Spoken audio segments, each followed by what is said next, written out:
The clone troopers of the Grand Army of the Republic considered themselves brothers, a close relationship that made them all the more effective on the front lines.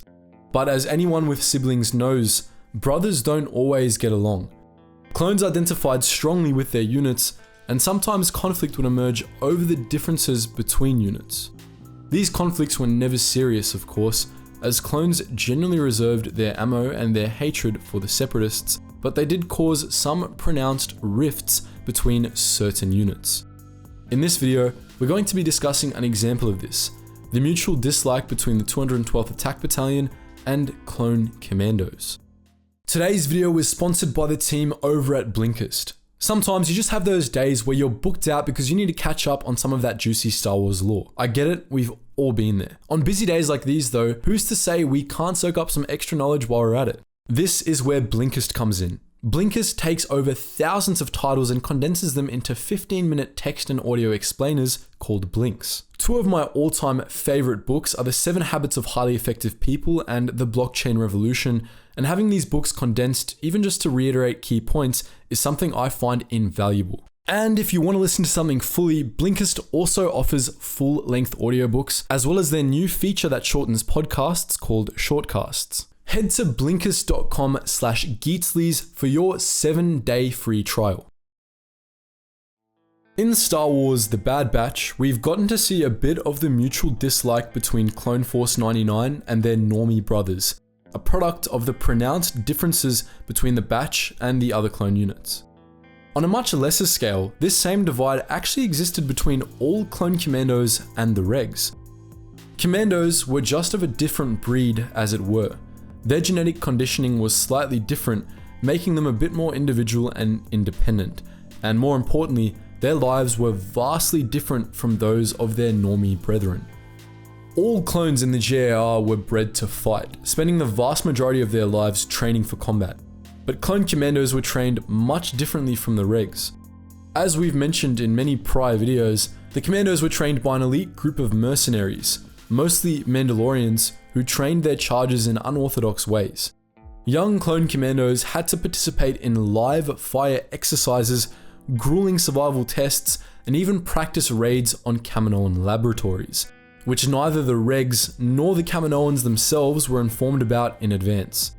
The commando trainers also had a tendency to pass on various cultural concepts to the commandos. This was especially true of the Mandalorians, many of whom trained clone commandos to think of themselves as being Mandalorian. All of this bred distrust from the regs, who spitefully referred to commandos as deluxe models. Since the commandos were a pretty insular group, most regs knew little about them apart from the hijinks they got up to and the odd bits of Mandalorian culture many of them assimilated. As a result, most clone troopers saw the commandos as oddballs. The commandos, in turn, looked down on the regs, often boasting of their superior training and essentially treating the other clones like uncool little brothers. The Kaminoans made certain that these divisions didn't result in any serious fights or anything like that, but they festered in silence right through to the outbreak of the Clone Wars. That was only one factor in the rivalry we're here to talk about, however. The 212th Attack Battalion had more reasons to dislike the Republic's Special Operations Brigade than distrust born from ignorance. The 2nd Airborne Company, a detachment of the 212th, outlined these reasons to the Republic commandos of Omega Squad when the two ended up on the same transport, bound for the Sereno Theater. The 2nd Airborne and the rest of the 212th disliked commandos in large part because most of them were Mando weebs. While the Koival Da and Jango Fett had imparted Mandalorian culture to many of the deluxe clones, the same just wasn't true for the regs. The only culture most clone troopers had loyalty to was the Republic, and few knew much of anything about the Mandalorians, aside from a few battle chants Jango had taught them when they were young. Many commandos, on the other hand, were fluent in Mandoa and followed Mandalorian traditions and codes of conduct. This sort of Mando weebery spread to the reg units during the Clone Wars, but for many clones, like those of the 212th, their first real exposure to Mandalorian culture was on the battlefield. Now, if you've been watching our videos since time before time, you might remember an old video we made about ARC Trooper 02, otherwise known as SPAR. The sole defective clone in the initial rule of the Alpha class ARC Troopers, SPAR deserted shortly before the outbreak of the Clone Wars, secretly fleeing Commando to find his own destiny. During the war, SPAR formed an organization called the Mandalorian Protectors, an elite group of Mandalorian super commandos. Proclaiming himself Mandalore the Resurrector, SPAR became the leader of one of many Mandalorian factions opposed to the new Mandalorians. SPAR was unique, however, in that he and his protectors wanted Mandalore to openly take a side in the Clone Wars, the Separatist side.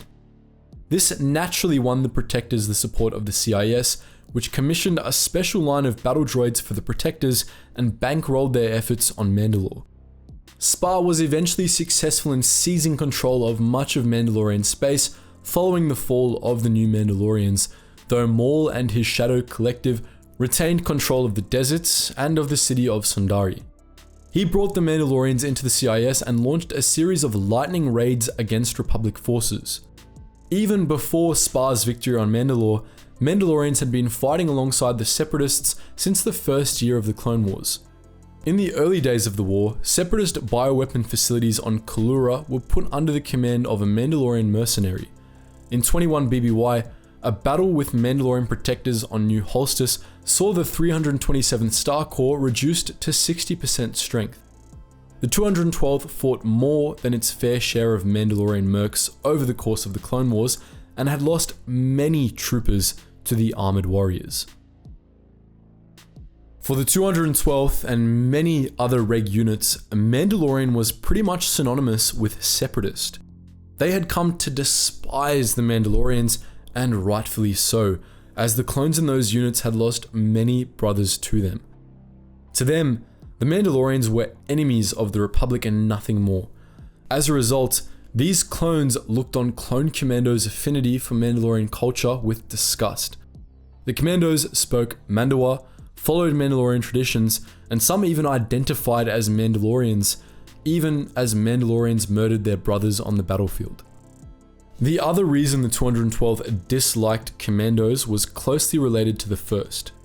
As we just mentioned, many clone Commandos consider themselves to be Mandalorians, the adopted sons of their Koivaldar trainers. For clones who had a very limited understanding of galactic geopolitics, which was most clones, this had a hint of treason to it. The Commandos might as well have actually considered themselves honorary separatists as far as the regs were concerned, and separatists were no brothers of theirs. This notion was worsened by the fact that some clone Commandos openly valued their supposed Mandalorian heritage over their service to the Republic. Mandalorian culture was so deeply ingrained in them by their trainers that they felt more loyalty to Mandoada than to the Senate. This was especially true for Commandos trained by the notorious groomer Cal Scarada, who was pretty open in his criticisms of everyone and everything that wasn't Mandalorian.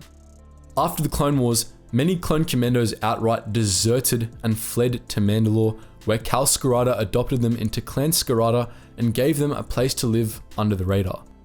To most clones, who had been taught to value nothing above their duty to the Republic, this was absolutely appalling.